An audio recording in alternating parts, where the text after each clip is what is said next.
Hello and welcome to another edition of FH&P Lawyers Law Talk. I'm Clay Williams. I'm a partner at FH&P, and I've got a great guest, a repeat guest with me today, a performance guru and somebody who's done this before, Nancy Ling. Welcome, Nancy. Thanks for having me again. So, Nancy, for our repeat listeners, Nancy's been doing this for a while. She's been quite a frequent guest on the show, and in fact, you used to have your own radio show for a while, didn't you? Yeah, a while back, yeah. And you can tell how that you're pretty confident in front of the camera because You're going to say I had a face for radio. Well, that's what I'm told. But when I asked for your notes as to what we were going to talk about, and we'll get into the topic, I got 5 words: when, why, but, don't, and do. So I thought that was pretty confident. So what we're going to talk about today is a topic that a question that we get a lot of from our clients, when to incorporate? Should I incorporate now? And so Nancy, why don't we get you going with your first of the topics? When? When? Yeah. Well, it's there's a lot of different factors that go into making the decision, but one of the main things, a good thing, is if you're making enough profit that it makes sense. If your business is earning more money that you need to cover your expenses and your living expenses every year, you've got a surplus of money, you want to invest it back into the business, it's probably time to start talking about incorporating. So you've got too much money, that's a good problem to have. That's a good time to look into it. There's other factors to consider, though. Maybe you want to bring other parties, partners, investors into the business with you. And when I say partners in this context, I'm still talking about a company, not a partnership. But maybe you want to bring in some of your employees, give them a little skin in the game, give them some shares, some stock options. Maybe you have a true founding business partner with you that you want to bring in and you want to formalize the arrangement. Maybe, if it's not on the positive side, if you've just got too much money you don't know what to do with, maybe you're in a high-risk industry and you're a little bit worried about exposure, liability, and you want to create a little bit of a buffer. You want a little bit of protection from risk and liability.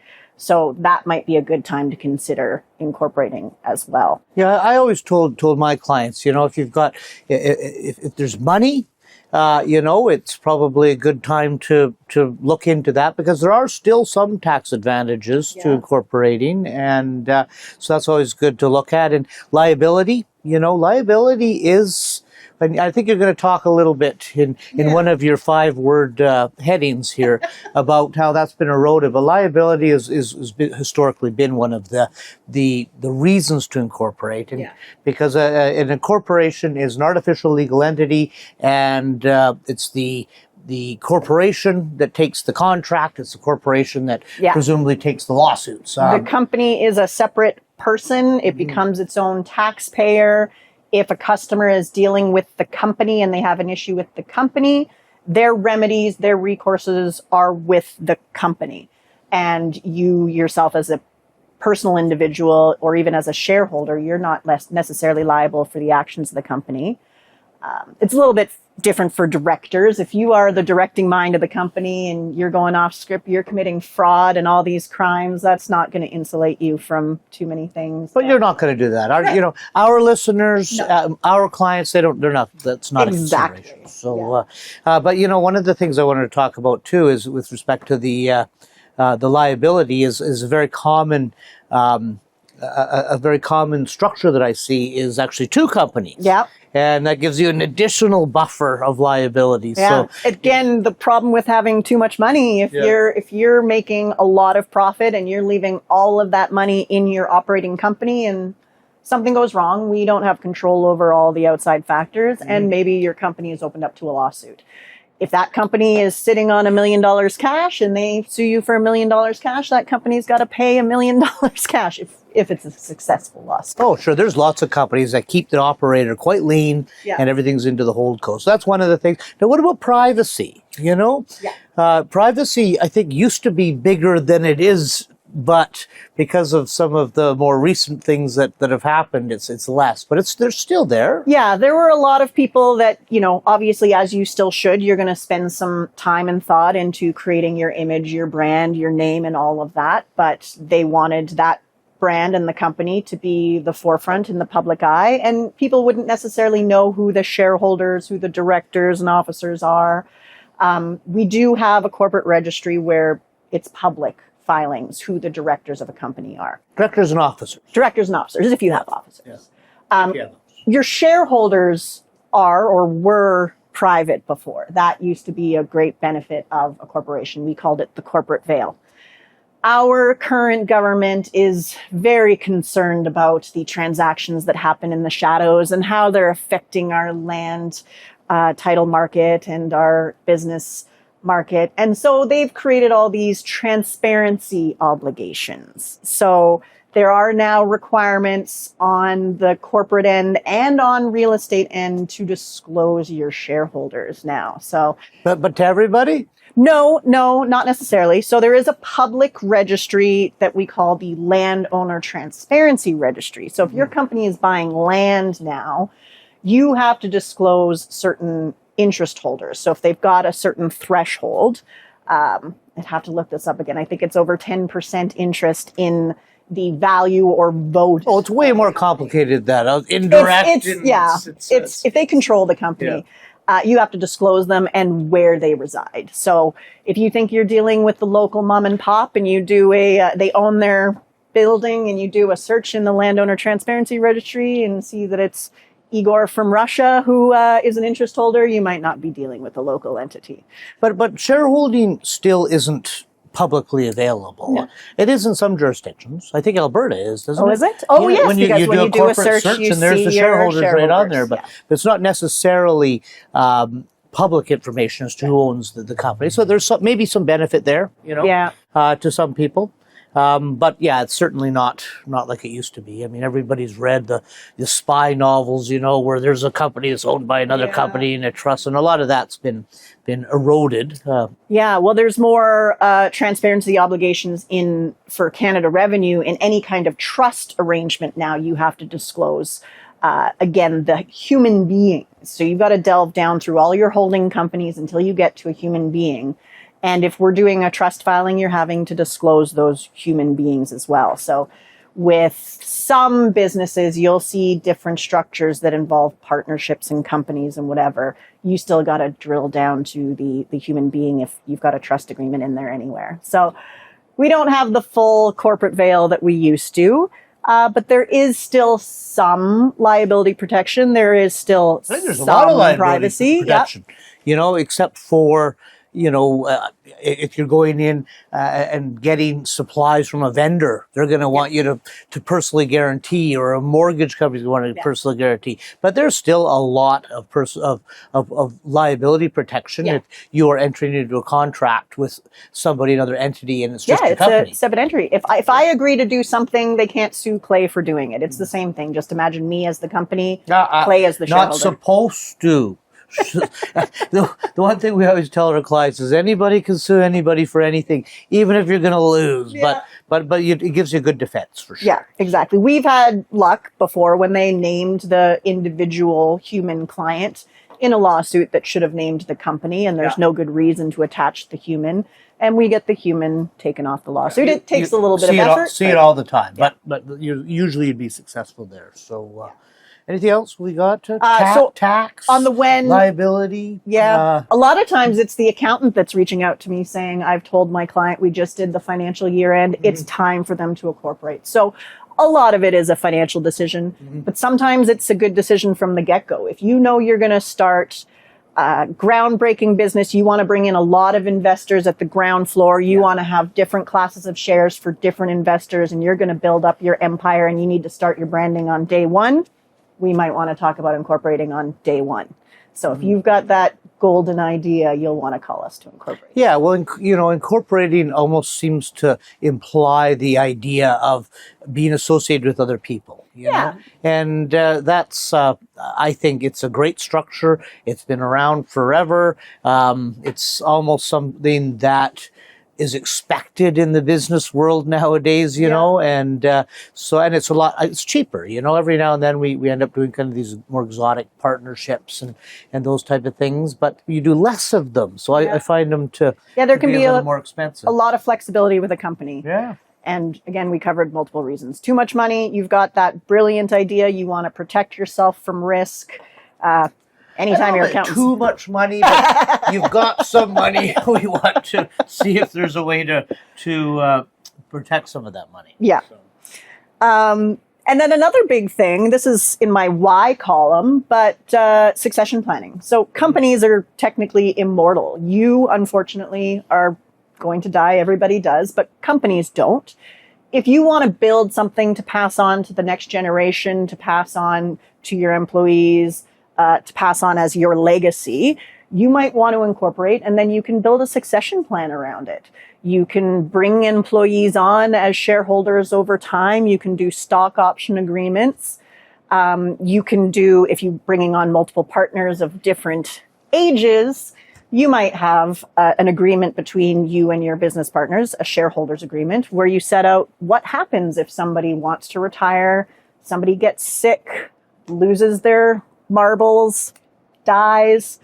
You can plan around all of that stuff, and you can plan for growth. Again, with holding companies in different structures, maybe you've branched your company into 3 different branches and you want to sell off one branch. If you've set it up as a company, it's easier to sort of bundle together that business, and you can sell the shares of that one business and keep a little income for your retirement. Maybe do some tax. I think that's a big one. Is that it does.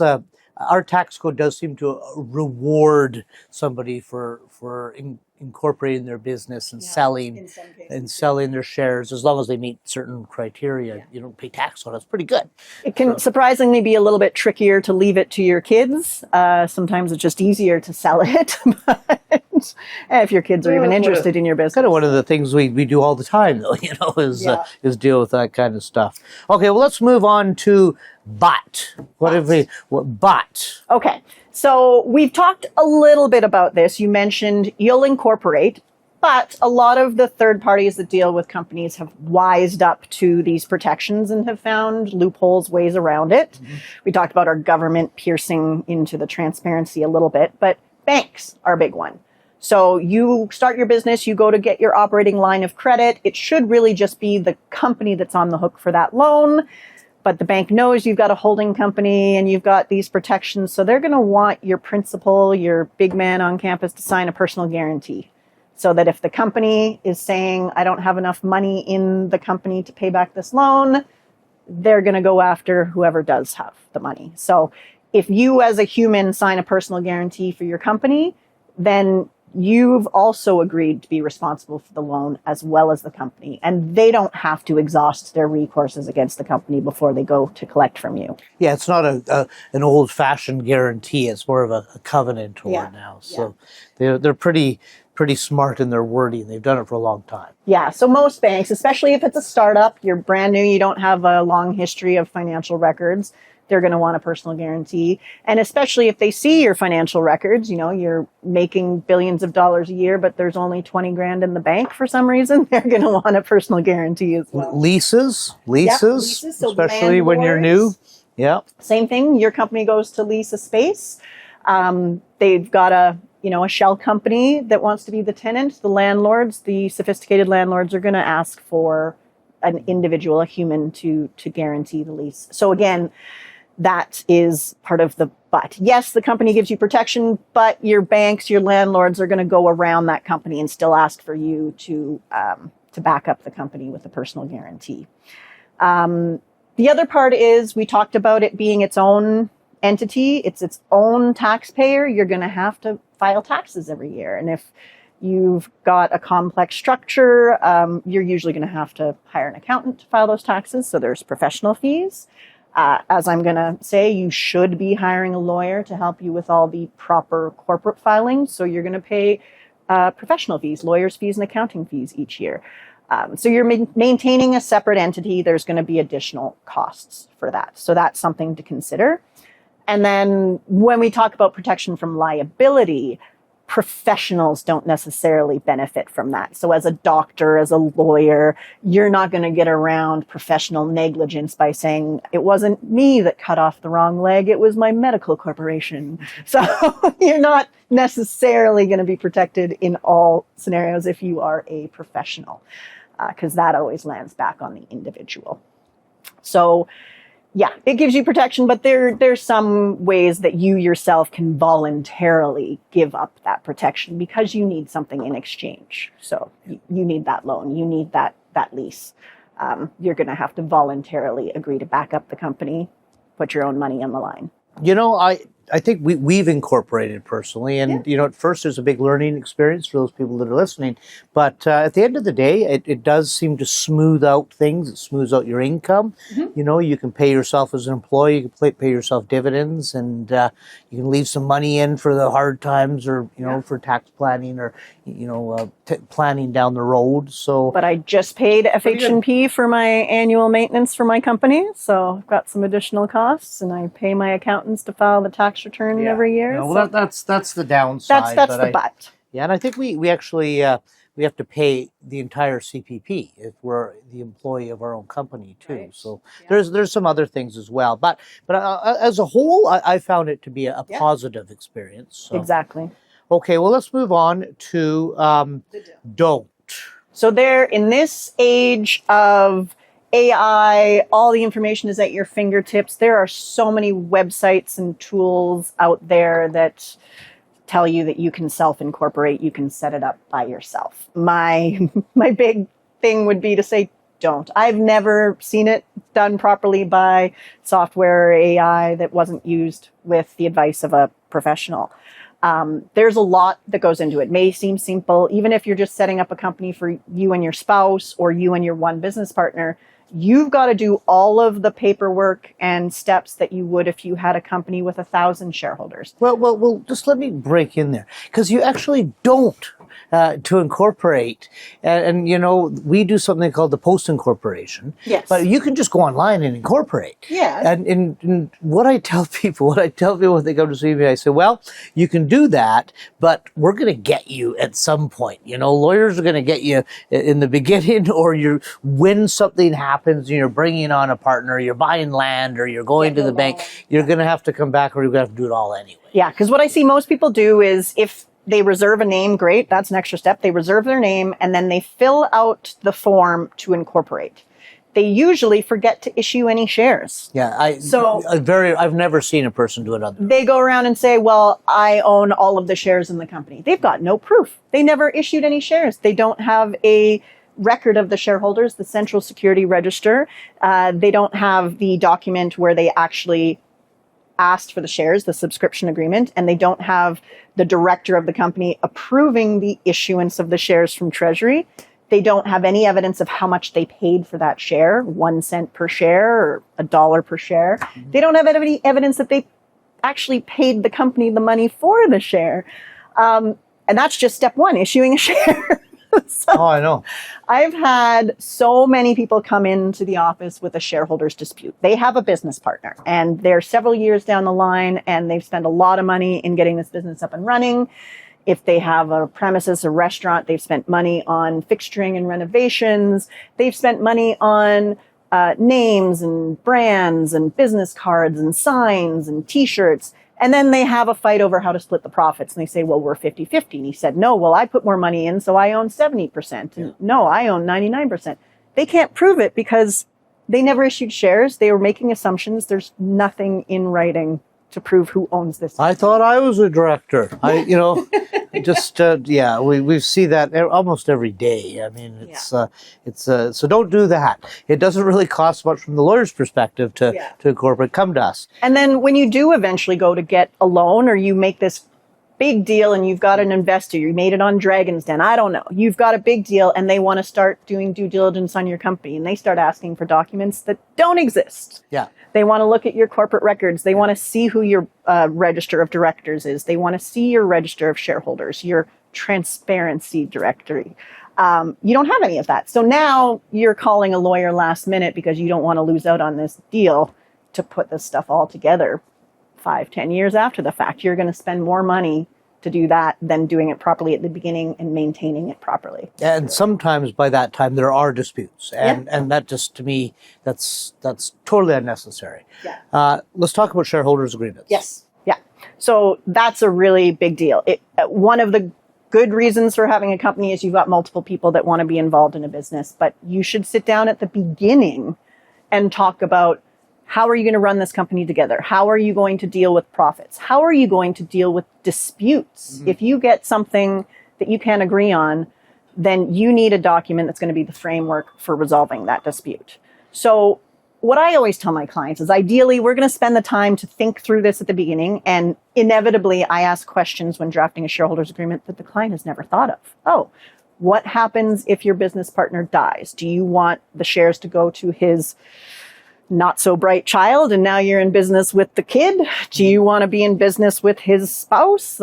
Those are important things to consider. Bankruptcy trustee, What happens if they end up on medical disability for 1 month, 6 months, a year? What if they quit? Do you have to keep giving them dividends? And can they set up shop in the same business across the street? Can they take the client list with them when they go and start calling the clients the next day? These are all things that we talk through at the beginning. We put it in the document. And what I always say is, if things are going well and a problem comes up, you're going to sit down with your business partner and you're going to fix it and hash it out. We're hopefully only digging up the shareholders agreement if things have gone really sideways. Or worst case scenario, your business partner has died and now you're dealing with a family member or a spouse that you can't stand. They're unreasonable. Agree when you're getting along for when you're not getting along. Really, if you've ever played really important. a game or a sport and people don't agree on the rules at the outset, they can devolve really quickly, especially in a competitive sphere. Do you have anything to say? Because we're just about out of time. Let's see. Oh, the other part is basically a good thing with a company is branding, picking a name. So using experts at the beginning, making sure you're picking the right brand and the right name. You don't want to spend all the time to build up your business. And then 6 months later, you're getting a demand letter from Microsoft saying you can't use Microsoft as your name, or Disney or whoever. It can be smaller, but there's some things to think up when you set up your company, when you pick a name, when you start putting together all of your business cards and legal documents. You want to do it right before you spend all that money. Yeah, absolutely. Nancy, thanks for being on the show again, and I'm sure we'll have you on the show again down the road. But for now, let's end it at that. And so if you like Law Talks, you can see us on Spotify. You can see us on Apple, and now, I think, YouTube, and all on Rogers TV. So please do like us, subscribe to us, and we'll see you next time.